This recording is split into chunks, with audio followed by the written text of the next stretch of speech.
கோயம்புத்தூர்ல மாநகராட்சி அரசு பள்ளியில மதிய உணவை சாப்பிட்ட 43 குழந்தைகள் மருத்துவமனையில் அனுமதிக்கப்பட்டாங்க.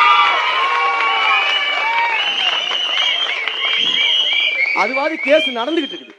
இங்க ஏங்க இந்த நம்மளுடைய நடிப்பு அரக்கன் ஆஸ்கர் நாயகன் ஐயா அன்பில் மகேஷ் பொய்யாமொழி போகல? போயிருக்க வேண்டியதானே, ஏன் போகல? அவர் தான் 1 ஹவர்ல போயிட்டு வராங்க எங்கனாலும் தமிழ்நாட்டுல. கேட்ட சொல்லுவாங்க, நீங்க என்ன பண்ணீங்க? நீங்க போனீங்களா? நீங்க களத்துக்கு வந்தீங்களா? நீங்க போராடினீங்களா? ஐயா முதலமைச்சர் தான் ஐயா முதல் வேலையாலே, அவர் தாங்க ஐயா செய்யணும். இதை நான் சொன்னேன், அண்ணன் பிரசன்னா அவர்கள் சொல்லியிருக்கிறேன். நம்ப மாட்டீங்களே, போட்டு காமிச்சிருவா. எனக்கு வேலை செய்யறதுக்கு நான் நியமிச்சிருக்கிற முதல் வேலையாளி. என்ன வேலையாள்?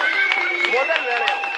என் வீட்டுல கக்கூஸ் அடைச்சிக்கிட்டு, என் வீட்டுல சாக்கடை அடைச்சிக்கிட்டு யார கூப்பிடுறோம்? கவுன்சிலரை கூப்பிடு, கவுன்சிலர் மேயரை கூப்பிடு, எம்எல்ஏவை கூப்பிடு, எம்எல்ஏ மந்திரியை கூப்பிடு, மந்திரி முதலமைச்சரை கூப்பிடு. என்ன வேலையால்? முதல் நாங்க எங்க தெருவுல கக்கூஸ் அடைச்சதுக்கோ காவா அடைச்சதுக்கோ முதலமைச்சரை கூப்பிடல.